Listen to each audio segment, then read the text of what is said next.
Welcome back to this contracts review. Again, I am Professor Diane Sullivan from the Massachusetts School of Law. My next topic is acceptance under the UCC. What we've been talking about is acceptance for contracts.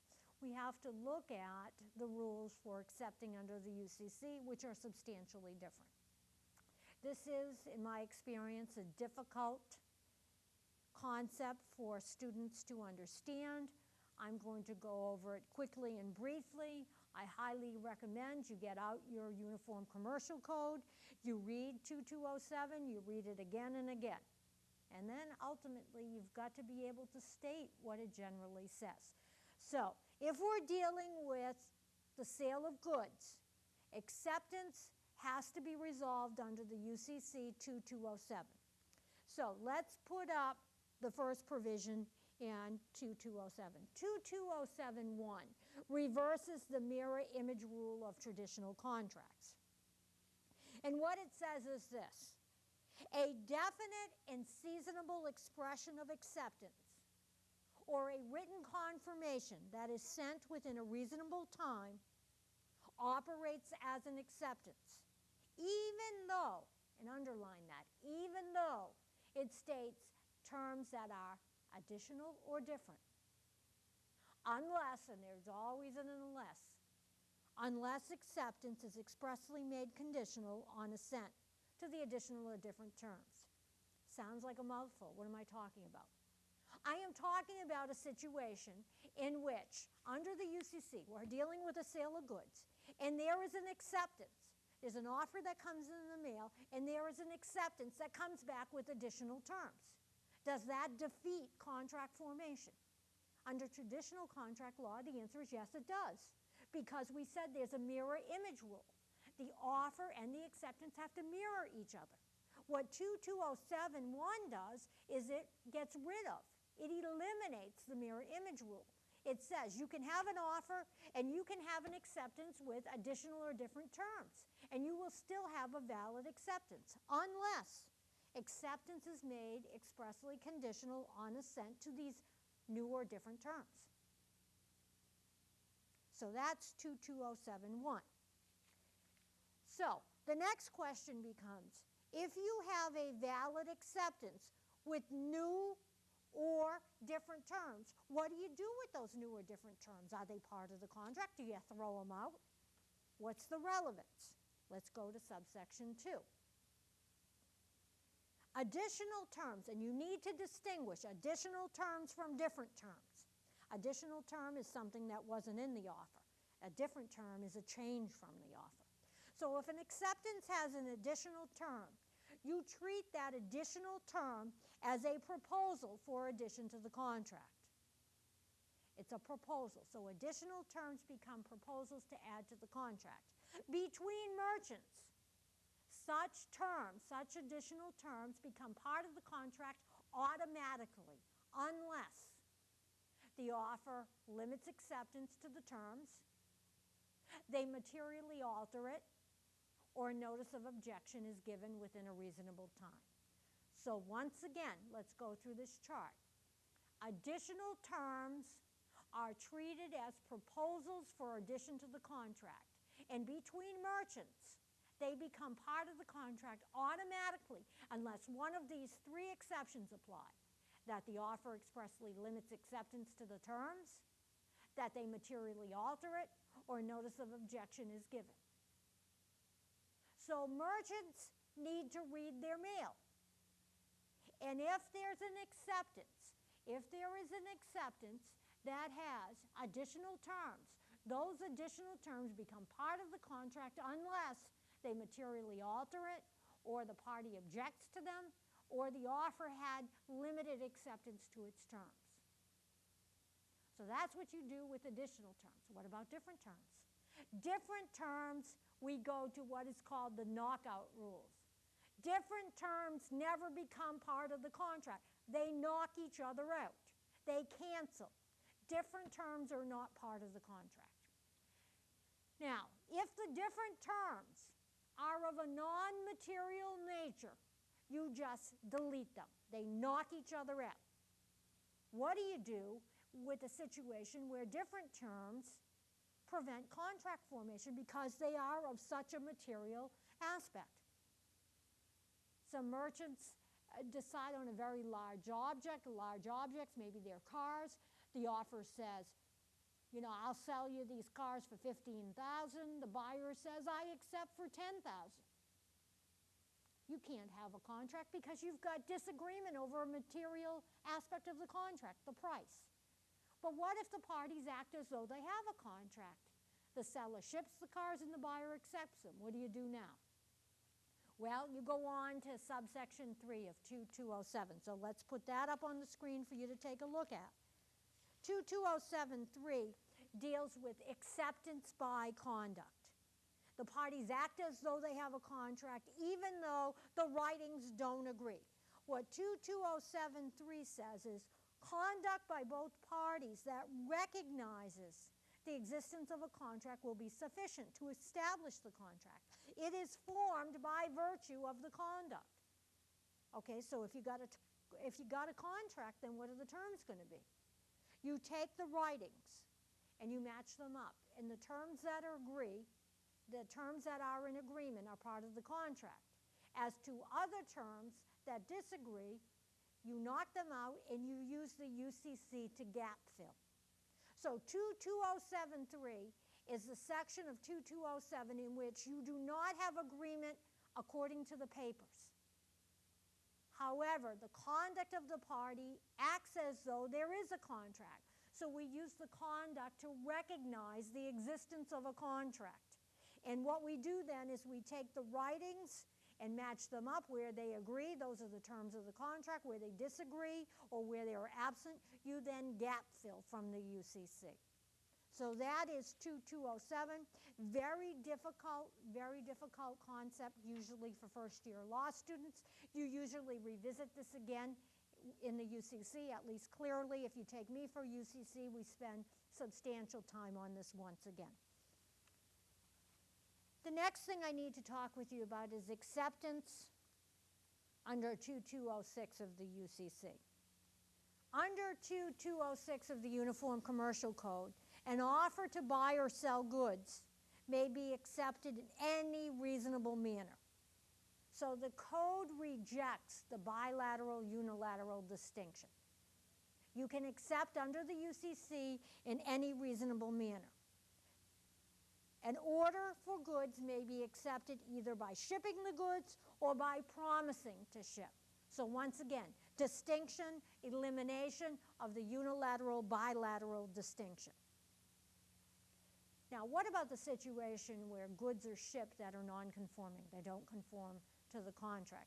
In that situation, the shipment of defective non-conforming goods is an acceptance, and a contract is formed unless the seller tells the buyer that they're sending these merely as an accommodation.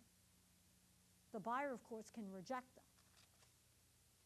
All right, that wraps up the highlights of acceptance, both at common law and under the UCC. My next topic is defective formulation in agreement or indefinite agreements. So let's talk next about that.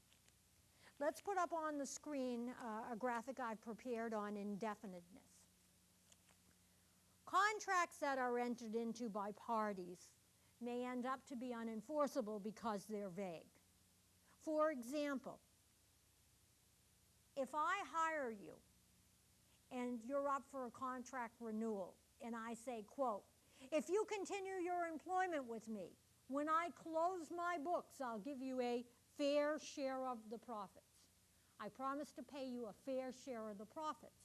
It may turn out that you work for another extended period of time and end up with nothing. And the reason is, a promise to pay a fair share of the profits is going to be unenforceable. It is indefinite. I mean, how much is a fair share? 50%, 1%, 3%, 80%? Who knows? So the court's not going to make up that agreement. It was too indefinite to enforce. Another time that this comes up quite commonly is leases providing for an additional lease period like 5 years at a rent to be agreed upon. Court might strike it down. It's too indefinite. If the parties can't agree, then what should the rental price be? So the court's not going to make the agreement for them. Courts do not like to make contracts for parties. And once again, the reason for this is there's no meeting of the minds. The UCC, once again, departs from traditional contract doctrine. And if you need to check this, you can find it at 22043. 22403 basically says, even though, and we'll put this up on the screen for you to see, even though one or more of the terms are left open, a contract for the sale of goods does not fail for indefiniteness if the parties, one, intend to make a contract, and secondly, there is a basis that's reasonable for remedy. So ask yourself under 22043 of the UCC, did the parties intend to make a contract? And is there a reasonable basis for remedy? If the answer is yes, there's a contract, even though it might otherwise appear indefinite. My next topic deals with capacity to enter a contract, because another requirement to have a valid contract is the parties need to have capacity to enter into that contract. So there are many types of capacity or incapacity. Let's talk about types of incapacity. Infancy, mental incapacity, intoxication. There might be something called guardianship. There could be corporate incapacity. But in any event, incapacity, incompetency, infancy. Let's start there. Infants by minors. And let me define minors. At common law or traditional contract doctrine, a minor was somebody under 21, somebody before their 21st birthday. Virtually in all jurisdictions in this country today, the age is 18. But a minor is somebody under that statutory age of 18 that enters into a contract. That minor has a right to avoid the contract, because we say contracts by minors are voidable. They're not void, they're voidable. So the infant needs to take an affirmative act to void the contract. Now, how long does the infant have to void a contract? The infant may disaffirm for a reasonable time after the infant reaches majority. So if an infant enters into a contract with a car dealer to buy a car at age 15, and the statutory period we'll say is 18, then the minor can drive that car around for 3 years and then return it on their 18th birthday and say, I'm disaffirming the contract. The minor has a reasonable time after reaching majority. Now it becomes interesting, because what if the minor buys a car, they take it out for a spin, they crash it up, destroy the value, can they then tow it back to the dealership and say, I want my money back, I'm disaffirming? Answer is yeah. Yes, they can. I mean, there's some jurisdictional variances as to whether the car's a necessity and so forth, but we'll talk about that in a minute. So ratification occurs if the minor turns an age of majority and they don't disaffirm the contract. We say the minor has ratified the contract. If they simply fail to make a rejection, if they fail to disaffirm the contract, they may be deemed to have ratified it, or they may take a positive act and actually ratify the contract. Now, I said a moment ago, if a minor decides to back out of the contract because they can disaffirm, the question becomes, do they have to return the item they have purchased in the event that it's a sale? The answer is yes. Okay, if a contract has been executed by a minor, they have to return. They have to return anything they can to the other side. However, if the minor has partially destroyed or totally destroyed, they don't have to make restitution. You wonder about the morals this teaches our youth, but we have made a policy decision that we want to protect minors. So if we're going to protect minors, we're going to protect them. They get their money back, despite the fact they return to the seller some goods that are in pretty poor shape. The law distinguishes something called necessities. If a minor enters into a contract for a necessity, usually food, shelter, clothing, and sometimes it could be an automobile. The minor will be liable for the necessities that they've used. If they decide they want to disaffirm the contract, they can. They can still get out of the contract. However, they have to pay the fair market value, not the contract value. They have to pay the fair market value of whatever they've used up if it is, in fact, a necessity. Okay, so that's infancy. Another type of incapacity is mental incapacity. When a person is under guardianship because they're mentally ill or they're mentally incapacitated, the general rule is that his or her contracts are void, and therefore they're unenforceable.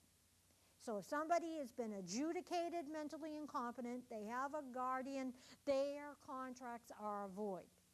Otherwise, a person not under guardianship incurs only what we call voidable contractual duties.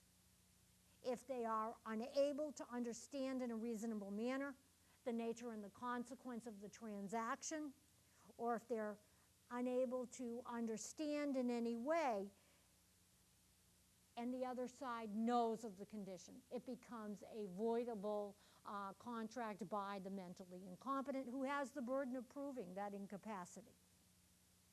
Now, interestingly enough, often in situations where you have somebody mentally impaired, you will find that they have not paid a fair price for whatever the contract is. The court will, although I told you earlier, the court does not look into the adequacy of consideration. If, in fact, you have a great disparity between fair market value and the consideration that was paid, if we take a look at that and we combine it with mental weakness, the court is more likely to find the mentally incompetent should be allowed out of the contract. So inadequacy of consideration is relevant to the issue of mental capacity in many of the cases. And the second restatement at paragraph 15 says, and I quote, "Persons affected by mental illness, the controlling consideration is whether the transaction is one that a reasonably competent person would in fact make." Now, once again, the burden of proving incompetency is on the party that is asserting to be mentally incompetent. Intoxication. A person incurs only voidable contractual duties when they enter into a transaction and the other side has reason to know the person is intoxicated, so long as the person is unable to understand in a reasonable manner the nature and the consequence of the transaction, or unable to act in a reasonable manner in relation to the transaction. So we say the party must act promptly and should be allowed to disaffirm the contract when they become sober and they learn what they've done. They have to restore any consideration that was received, and restitution is sometimes excused if the property is dissipated during the period of intoxication.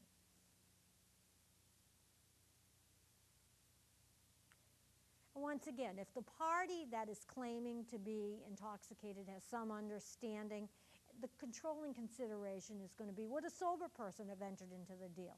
And if the answer is yes, the court is going to uphold the contract most likely. My next topic is mistakes. Let's put up on the screen as an introduction the two types of mistakes. There could be a mutual mistake, which means both parties are mistaken about a basic assumption. If it is mutual, the contract is voidable if the mistake is material. Contrast that with a situation in which it's a unilateral mistake, meaning only one of the two parties is mistaken about a material fact. In that situation, no relief is granted. The exceptions is if the other side knew of the mistake or the result would be unconscionable. Now, consider some of the following examples. Two of them are very leading cases. The classic case of mistake is Raffles versus Wichelis. It's an 1864 case. And in this case, the parties had entered into a contract for the purchase and the sale of some cargo that was going to be shipped aboard a vessel named the Peerless. Well, what the parties did not know is there were two peerless ships, one left in, we'll say October, one left in May. I'm uncertain what the dates are, but they left at two different times.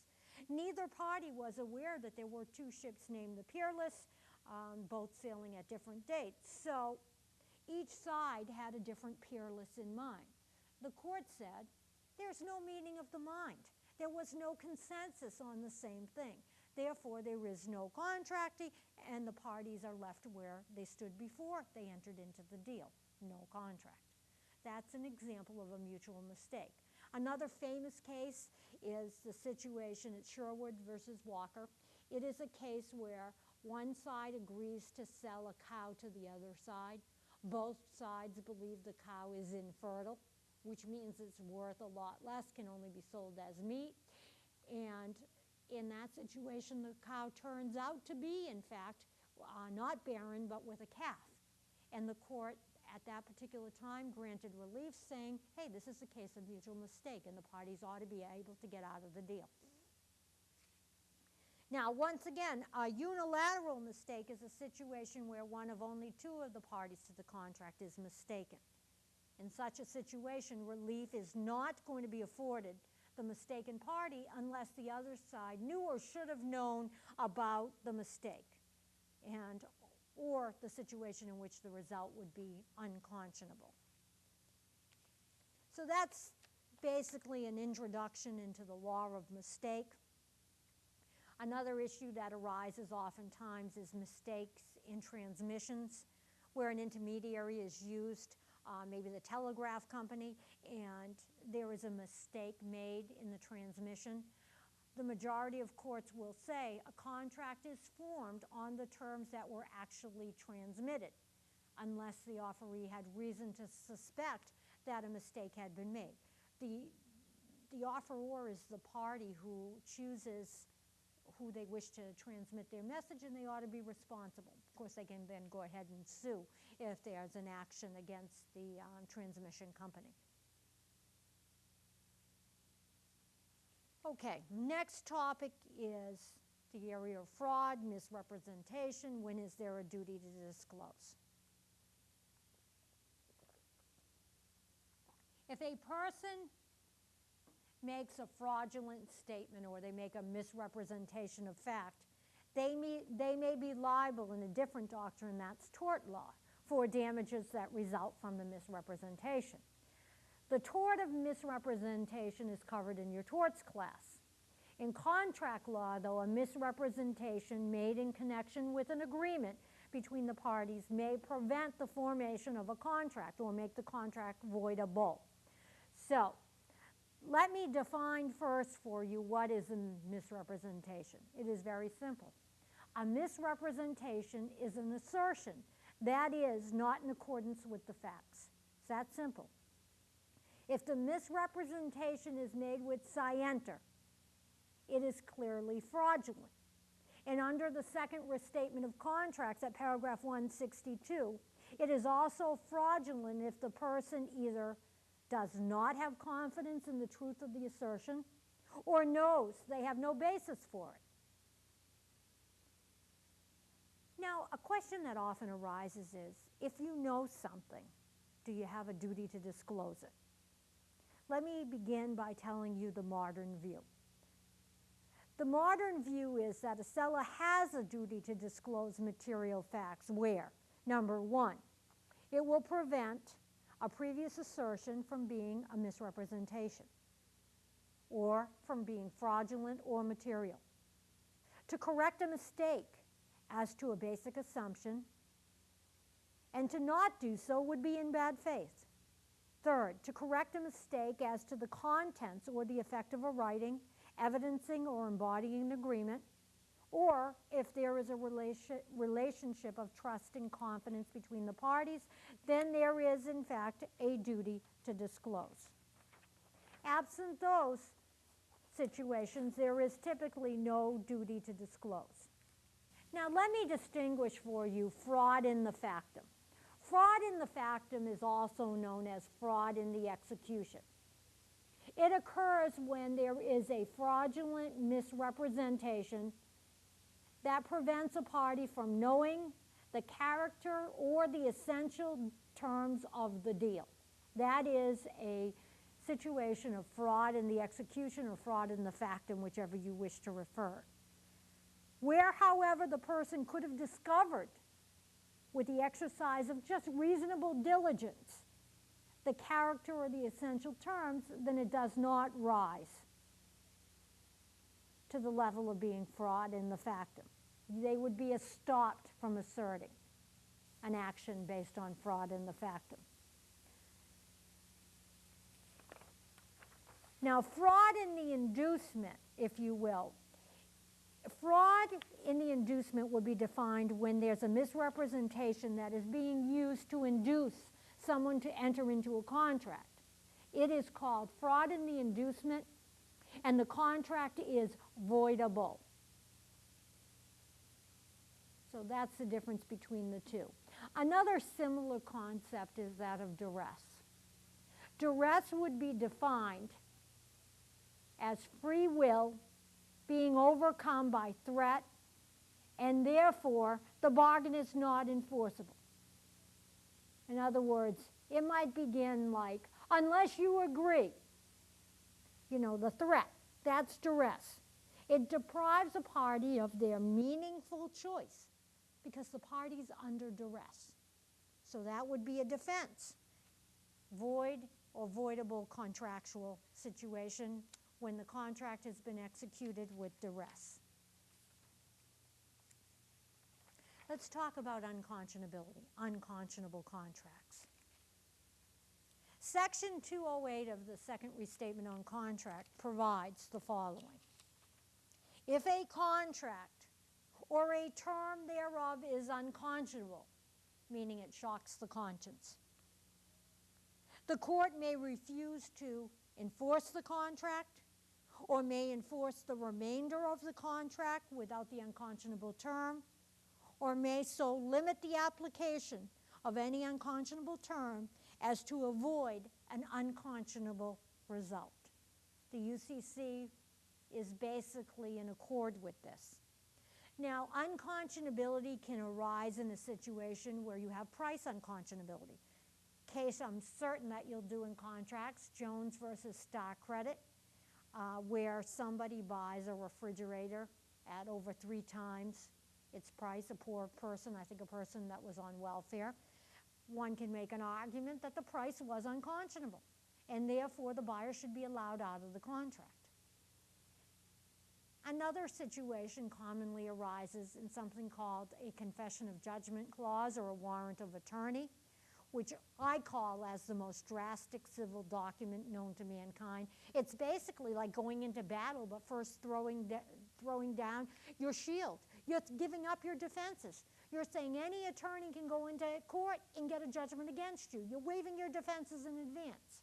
They are repugnant to public policy in Massachusetts, are therefore not enforceable in this particular state, but they would bring rise to an argument that such a clause is therefore unconscionable. Another time we deal with unconscionability would be buried terms, very fine print on page 7 on the back. That's unconscionable, perhaps anyway. So that's unconscionability. If a court finds unconscionability, the court is given the power under the restatement, if they look to that for authority, or under the UCC to either refuse to enforce the contract, to rewrite it, to strike out the unconscionable term. That's unconscionability. Let's now take a look at illegality. Let me begin by giving you some examples of illegal contracts. Betting, usury, covenants not to compete that are unreasonable in scope, time, and so forth, and bribes. Those might be examples of illegal contracts. The law will typically refuse to enforce a contract that is illegal. No relief is typically given. Now, there are exceptions to the enforcement of illegal contracts. Contracts might be part legal and part illegal. And in such a situation, we might divide the illegality from the legality. In other words, the contract may be divisible into a legal portion and an illegal portion, and so the court may still be willing to enforce the legal portion. Another doctrine or another exception is what's called the ultimate purpose rule. The ultimate purpose may be illegal, but performance itself is legal. Example of this, you're in a state that prohibits gambling, but somebody enters into a contract to make a piece of gambling equipment. Well, the making of the gambling equipment may not be illegal. If it's used illegally, that's a different issue. So that's what we're talking about here. And sometimes courts might say parties are not in pari dialectico, meaning they're not equally at fault, and the court might accordingly enforce the contract. Example might be a statute that prohibits a certain type of employee from working more than a certain number of hours per week, and assuming the employee and employer violate that, the court might find that the employee is not equally at fault with the employer and therefore allow the employee recovery. I'd like to begin this segment by discussing the scope of contract and the extent of obligation. We'll begin with what my experience is one of the toughest parts for first-year contract students and even for students getting ready for the bar, and that is the parole evidence rule. There are really, as I see it, two issues that surround the parole evidence rule.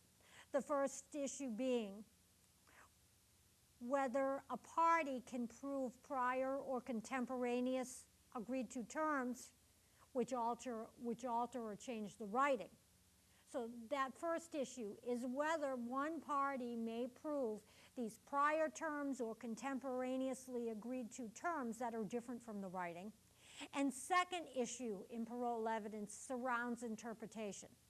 How does the court determine the meaning of a word that's in dispute, which is part of the bargain?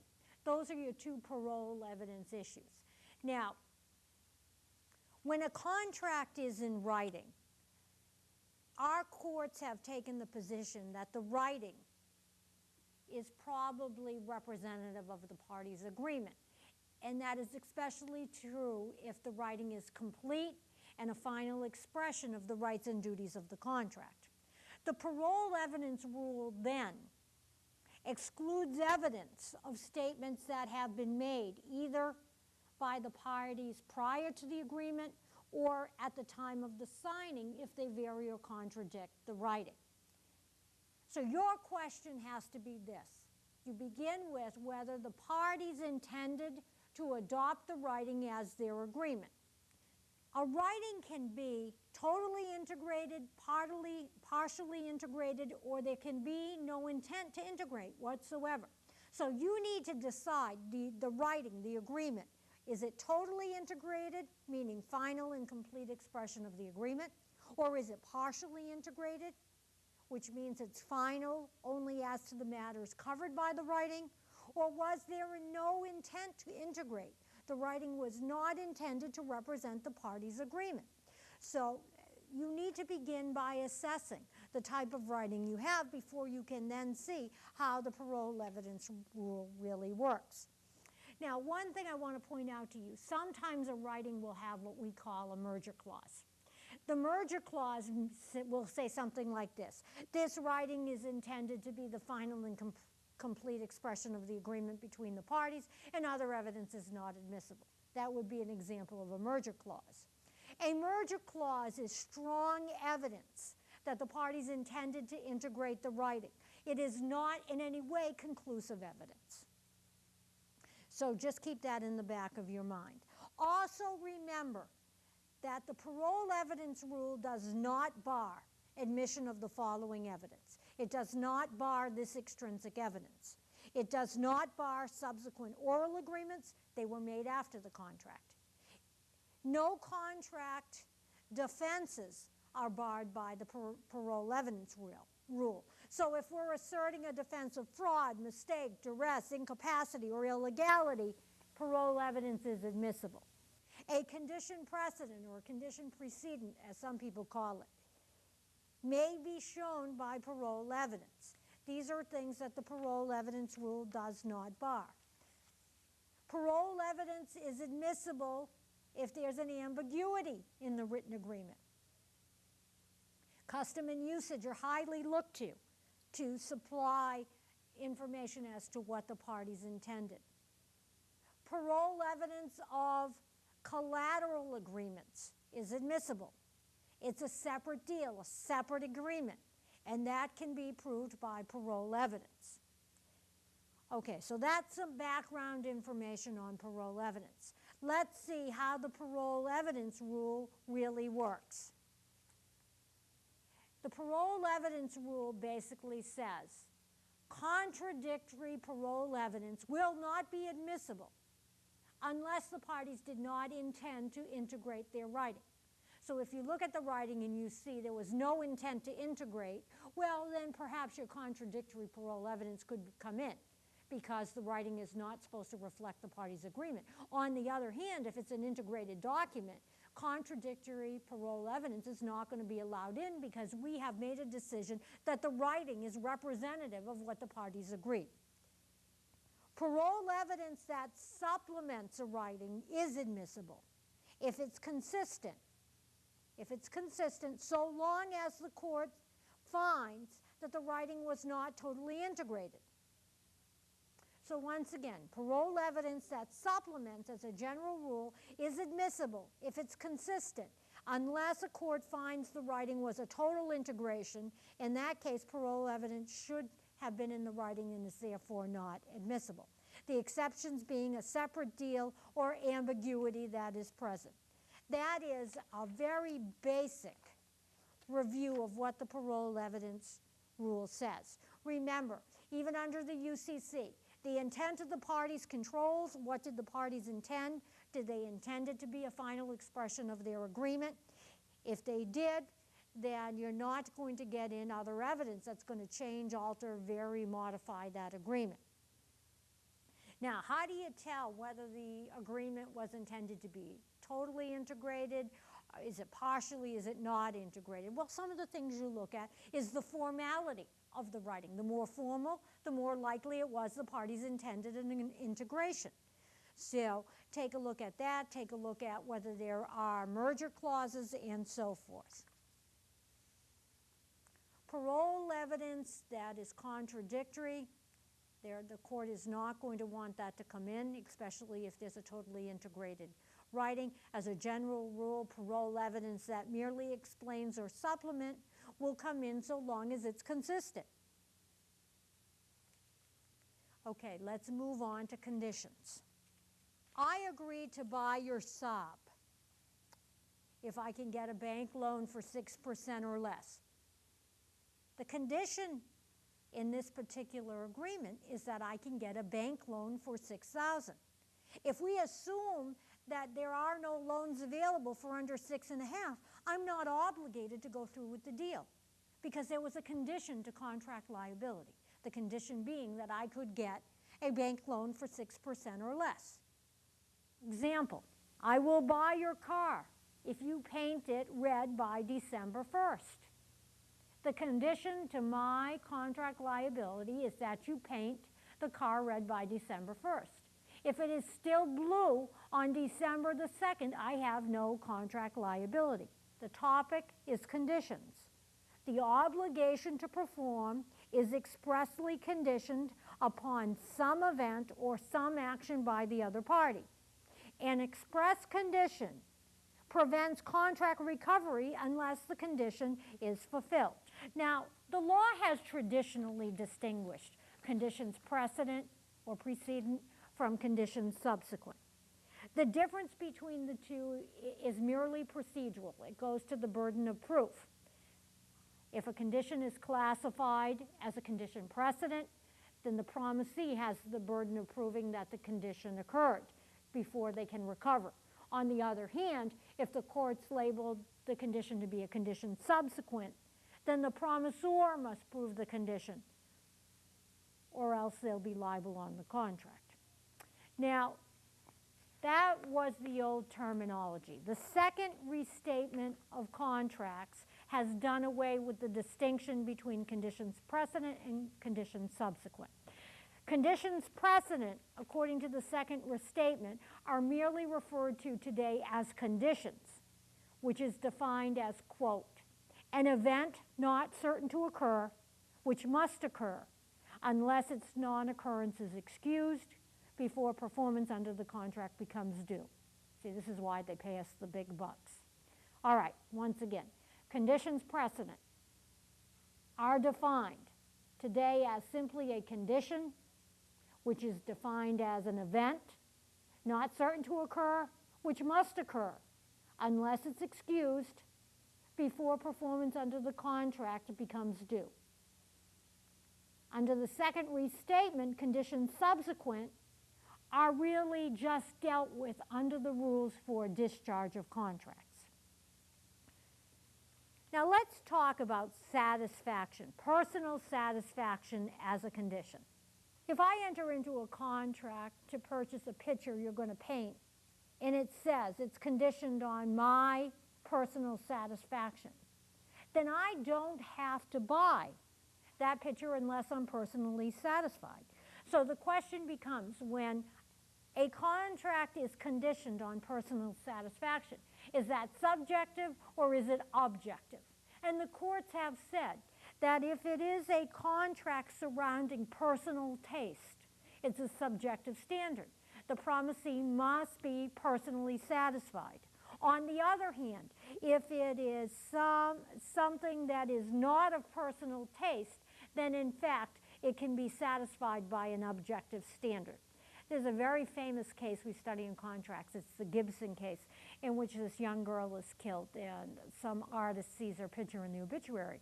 And the artist goes to the dad, and they enter into a contract where the artist is going to do a reproduction, and the father is only liable if he's personally satisfied. And the artist, in fact, goes and reproduces the picture. And I think anybody would have taken it. It was that good. But the father said, no, I'm not satisfied. And the court said he does not have to incur contractual liability for that picture because it was conditioned on his personal satisfaction. And, in fact, he's not personally satisfied. Let me remind you, though, there's always a good faith requirement. You can't reject something and say, I'm not personally satisfied if you're exercising bad faith. You must use good faith in making the decision. Another common example of conditions is architect certificates, in which you don't have to pay on a contract. Maybe you're having your house built, it's subject to an architect certificate. If the architect certificate is not obtained, then the defendant, absent bad faith, has no contractual liability. Although I must tell you, recovery might be allowed in quantum meruit. Now we need to discuss what's called constructive conditions of exchange. Today, promises in a bilateral contract are dependent. That was not always the case. An example, I agreed to sell you my house for $100,000 with a closing date of December 15th. Think about, I'm sorry, on March 15th. Think about, on March 15th, what is the expectation? The expectation is, at least I think it is, that if I'm going to sell you my house for $100,000, I'm going to come to the closing with the title, and you're going to come to the closing with the $100,000. And if for some reason I don't show up today with the clear deed, then you're not going to have to pay me the money. That was not always the case. At one time, you would have to pay the money and then sue for breach of my part of the contract. Because at one time, we said that promises in a bilateral contract were independent. Today, they are dependent. Another example might be, if I promise to mow your lawn for $50 and you promise to pay me $50, today it would be expected that I would mow your lawn and then I would be entitled to the $50. We say that my performance is a condition to my recovery. If I don't perform, then I'm not going to be entitled to recovery because conditions are dependent conditions. Now, this all works quite nicely. The doctrine works very, very well so long as there's no partial performance. The problem arises when there's partial performance, and for some reason, one side cannot or does not complete his performance. And there might be an injustice if you don't allow them to recover anything. So there are two theories that recovery may be allowed under. One theory is the doctrine of substantial performance. The second theory is divisibility of contracts. So let's talk about them. The doctrine of substantial performance provides that where there's a party to a bilateral contract and they've substantially performed, they might be allowed to recover under the contract even though they have not completely performed the contract, and we say they've not fulfilled their condition. So the right to recover would be based on substantial performance. Of course, there'd be an allowance for the amount that they have not completed. The measure of recovery under the doctrine of substantial performance is the promised price minus any amount that it would take to make the other side whole. There can be no recovery under this doctrine. There can be absolutely no recovery if the breach was intentional. And an intentional breach in this situation means more than with just knowledge. It means some kind of unfair dealing. So the right to recover for substantial performance is given unless it was an intentional breach. Now, the other doctrine is that of divisible contracts. The doctrine of divisible contracts holds that where the parties intend that the contract be divisible, performance of one part of the contract entitles that performing party to recover. So we take a look and we set performances against each other.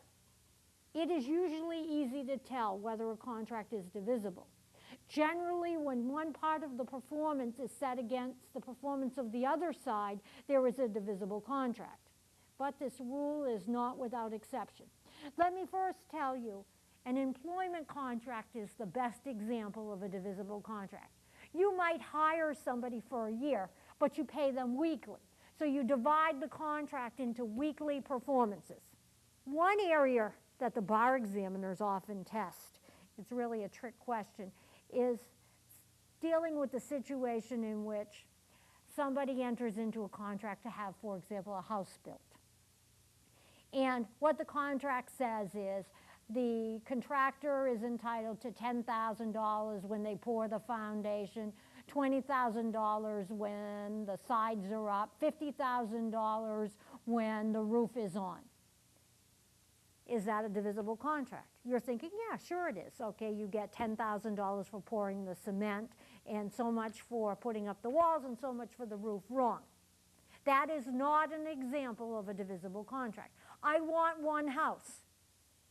I'm not interested in the foundation. I'm not interested in the walls and in the roof. I'm contracting for one house. It's not divisible.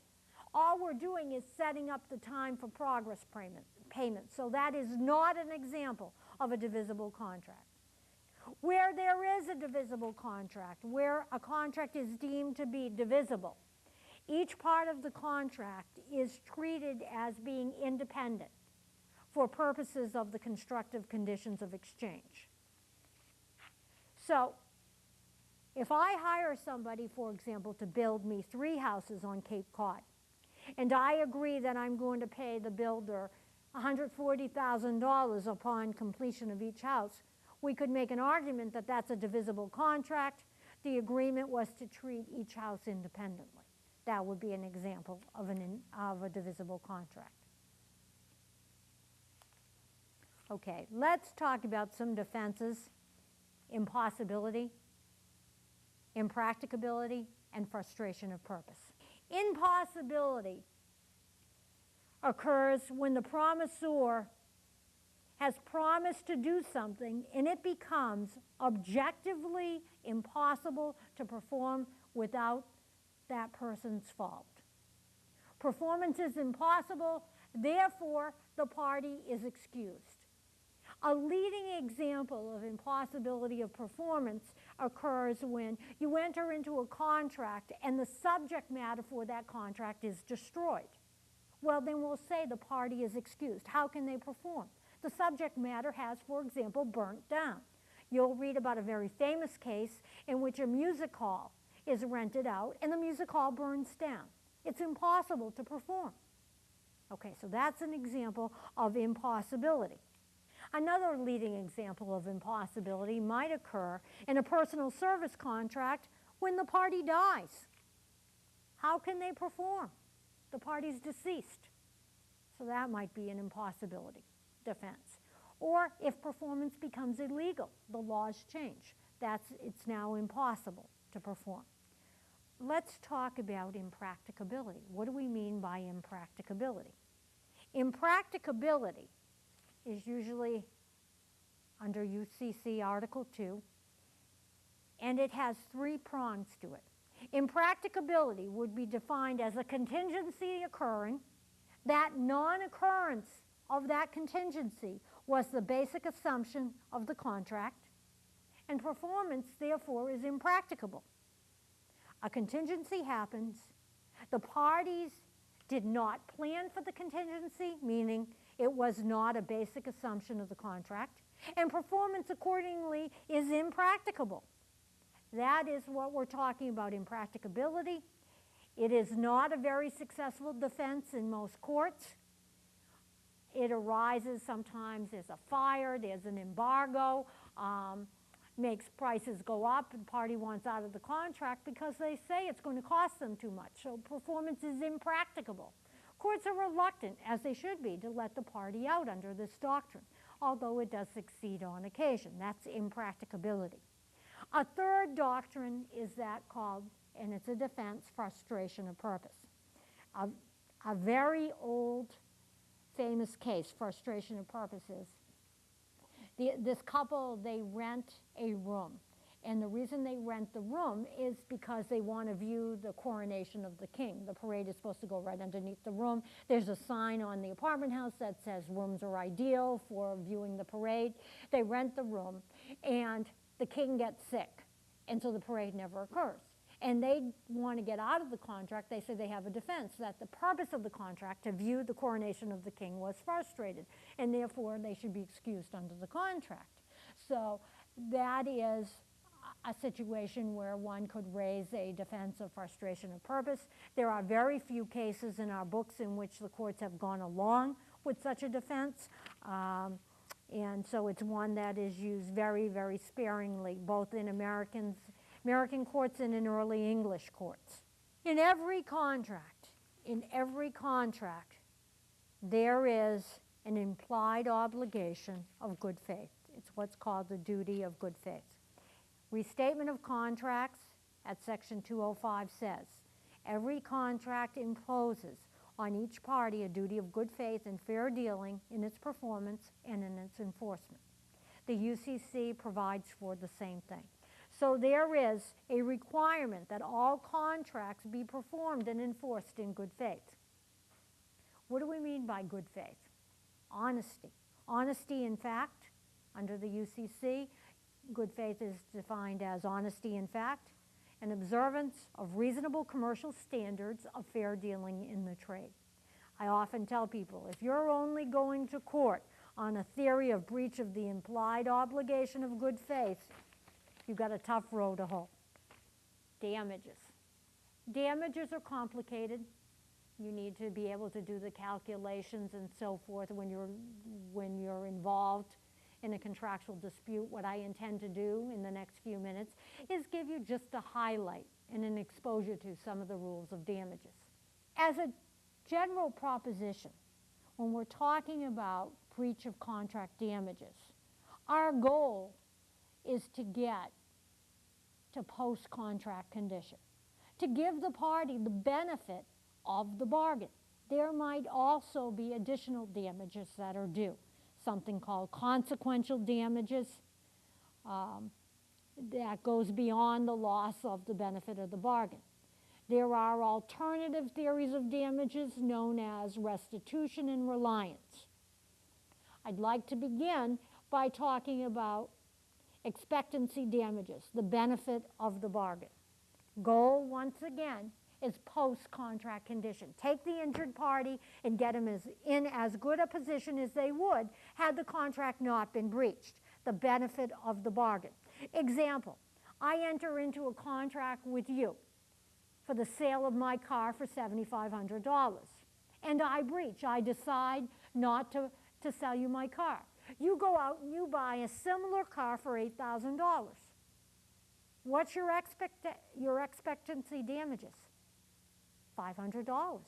It cost you $500 more. You had to buy a replacement car for $8,000. I had promised you mine for $7,500. You're entitled to $500. We're putting you in the position you would have been in had I not breached. So that's an example of the benefit of the bargain. If it is a contract for services as opposed to for goods, example, I agreed to wallpaper your house for $500. Assume that the fair market value of the job is $600. If I don't perform, what would you be entitled to? $100. You could go out and get somebody else for $600. I was doing it cheaper, so you've suffered harm of $100. So to get you in post-contract condition, your damages would be $100. Okay, that sounds fairly easy, and it is. What do you do in a situation with part performance? Partial performance at the time of breach, the performing party gets recovery for the work that they've done plus their expectancy profit. What do I mean by that? Well, let me give you a hypothetical. I agreed to paint the exterior of your house for $10,000.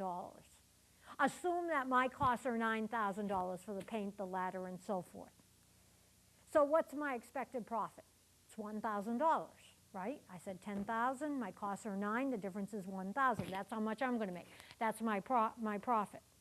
If I paint only one half of your house, and I only incur one half of the costs, and you breach, you put up a fence and you get a guard dog and you don't let me come back to finish, how much do I get?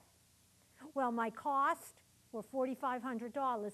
I get my whole expectancy, and that's $1,000. You put me in post-contract condition so that I get my $1,000 profit. So I would be entitled to $4,500 plus the $1,000 anticipated profit. Parties may be entitled to damages that go beyond the benefit of the bargain, and those are called consequential damages.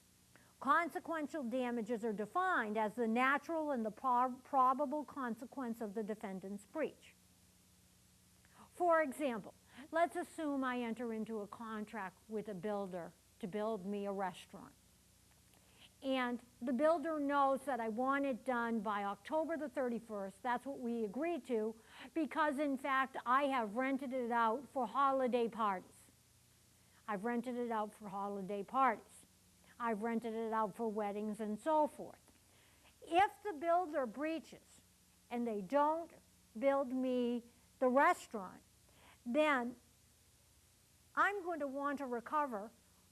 I'm going to get somebody else probably to build the restaurant, and so I'm going to want to recover the difference between my contract with the original builder and the replacement builder, but also my damages, my consequential damages, because I wasn't open for the holiday season and the additional wedding party.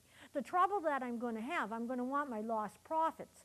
But it's very difficult to recover lost profits because you have to prove them with some degree of certainty, and you have to show that they were foreseeable to the breaching party. The builder would have had to know that I had these other contracts.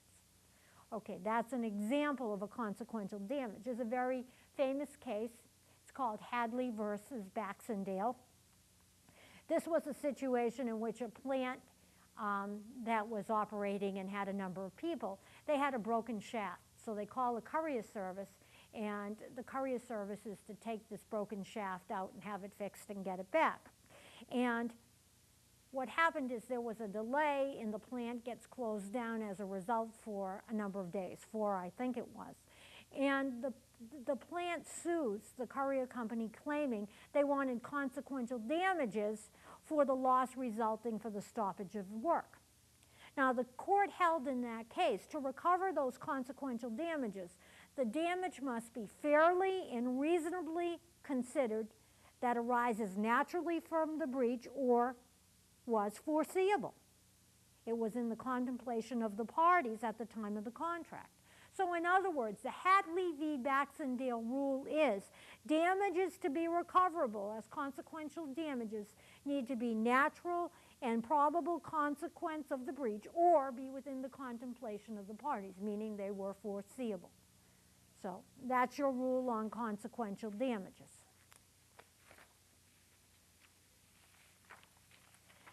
Now, some of the limits on damages, something that I mentioned to you earlier, is damages have to be proven with a reasonable degree of certainty. In other words, they cannot be too speculative. If I'm a brand new company and a restaurant, we can go back to my restaurant hypothetical, I'm going to have a tough time recovering for damages for lost profits. The reason being, I mean, how much profit was I going to make? We don't know. It's too speculative. So lost profits are usually too speculative, especially if it's a new business. Now, there's also a requirement that the damages by the non-breaching party be mitigated. There's a requirement to mitigate your damages. You have to engage in reasonable conduct to minimize your loss. There's another type of damages called liquidated damages. Let me explain to you what liquidated damages are. Liquidated damages are damages that are set forth in the contract. So in lieu of going to court, we spell out in the contract, in the event of breach, I am entitled to $150 a day for every day you're late. That would be a liquidated damage, a damage that's set forth in the contract. Liquidated damages are enforceable to the extent that they're reasonable in relation to actual or anticipated harm. So that's your rule on liquidated damages as a general proposition. Let me talk with you for a moment about two alternative theories, and that is reliance damages. These are alternatives to expectancy damages. One is reliance damage, which reliance damage basically is to put your non-breaching party who has incurred expenses into pre-contract condition. Expectancy, we go to post-contract condition. Reliance damage, pre-contract condition. So there's a very famous case in which these parties enter into a contract to buy, I think it was 4 machines. And the party builds some cement blocks to house the machine. And then the offeror breaches, the promisor breaches and doesn't produce the machines. In that case, because it was more beneficial, the promisee sued for reliance damages. They wanted to recoup the costs that they had spent in building those concrete blocks to house the machines. That's what they were seeking, which is an alternative theory. And once again, another alternative theory is something known as restitution. Restitution, once again, the goal is prior contract position, prior to contract condition, or what we call pre-contract condition, seeking to recover the benefit that the plaintiff has conferred upon the defendant. Example, a contract for the purchase of a condo with $10,000 down. Assume I want to buy, the seller promises to sell, I put down my $10,000, and the seller breaches. They refuse to convey the title. I want to use restitution, most likely, to get back my $10,000. Restitution is available in all contract cases and may be combined with other damages. Okay, the last thing in damages I want to introduce you to is a different concept. When damages are inadequate, we look at a doctrine called specific performance. In general, when damages are inadequate as a remedy, equity will order specific performance of the contract. Now, the factors the court considers whether it's appropriate to even order specific performance is found in Restatement Second of Contracts at paragraph, I think it's 360, which provides that the court consider the following: the difficulty and uncertainty of calculating out damages with a degree of certainty, the difficulty of procuring a suitable substitute performance, the likelihood that an award of damages would be collected, or whether the defendant is judgment proof. Another consideration is whether the goods are unique, then the court's ability to supervise. Every real estate transaction is a unique transaction, so specific performance is often always appropriate for breach of a real estate contract. You know, if the court cannot supervise, even if specific performance is in fact an appropriate remedy, the court's going to deny it if they don't have the ability to supervise specific performance. Okay, our final sections of our contract summary deal with third-party interest. So I'd like to begin by talking about third-party contracts, and then we'll wrap up this summary with a review of assignment and delegation of duty. Okay, third-party contracts are defined as parties entering into a contract with an intent that the performance to be rendered by one of the parties is going to go to some third party. There's some third party who's going to benefit from the contract. Now, we need to remember that there are three primary issues that arise in litigation when we're dealing with third-party beneficiary contracts. And they are the following. Which type of people have rights to sue under a contract? In other words, we distinguish incidental from intended beneficiaries. The other issues that arise are, when do the parties' rights vest? And finally, to what extent are defenses allowed to be asserted? So those are your three primary issues in third-party beneficiary contracts.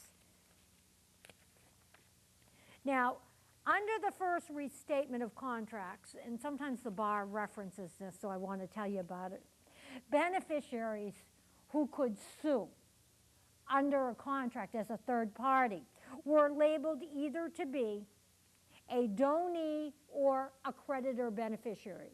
A donee would basically be a gift recipient, and a creditor would be, you can figure that out, somebody to whom an obligation is owed. So we say a creditor beneficiary will be a beneficiary who will be looking to satisfy an obligation that they're owed. Or we can say that a donee beneficiary is the recipient of a gift promise. Under the second restatement of contracts, these two classes of beneficiary are called now intended beneficiaries. Intended beneficiaries are those beneficiaries that are able to sue on the contract. Everybody else is an incidental beneficiary, and they do not have rights under the contract. So that's the most important thing I think you need to know. I think you should also know that only intended beneficiaries can sue, and their rights vest upon assent, or when they change their position in reliance, or they bring suit on the contract. For an introductory review, I think that's all we'll say about third-party contracts. And the last thing I want to talk with you about is assignments and delegation. It's interesting, you know, in a lot of contract classes you don't get to these topics, but I like to at least introduce you to them. You certainly will get to them in my class, but additionally they're highly tested on the bar exam, so you should have some exposure to them at least once before you try to really learn them for the bar exam. So, let me give you the following hypothetical. Assume I enter into a contract with you whereby I promise to mow your lawn for the summer for $500, and I'm going to collect the money at the end of the summer. We will say that I have a right to the $500, and I have a duty to mow your lawn. So I have a right to the money, and I have a duty to mow your lawn. I can assign, ASSIGN, I can assign my right to the $500. And if I do assign my right, let's say I assign it to Easy Bank. We need to give labels to the players. This is the most difficult part of assignment law. If I assign my right to the $500 to Easy Bank, and they're going to give me a loan, if I assign my right to that $500, my title is an assignor. I am the assignor. If I'm going to mow your lawn, you are the obligor, because you're obligated to pay me the $500. Easy Bank is the assignee. I have assigned the right to Easy Bank. They're the assignee, I'm the assignor. You owe the money, you're the obligor. Now, if I get somebody else to mow your lawn, I get one of the professors, I get Professor Rudnick to mow the lawn in my place. In that situation, I'm the delegator, you're the obligee, you're owed the obligation, and Professor Rudnick is the delegatee.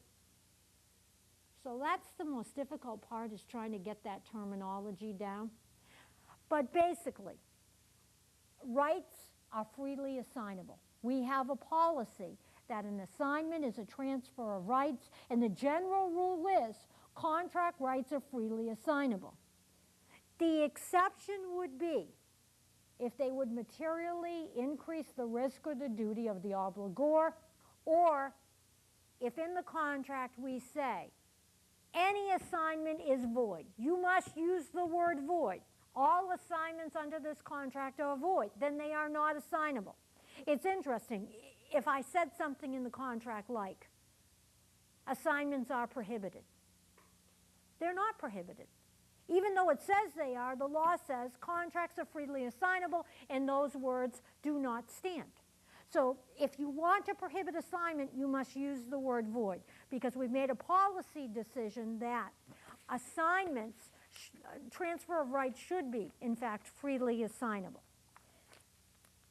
Now, if I write out a check, if I take my check and I write it out to my brother, for example, that is not, the writing of the check and the handing of the check is not an assignment. The funds are not transferred. Why? Because I could stop payment on it, I could close my account. So the important thing for you to remember is the writing out of a check is not the assignment of the funds in the account.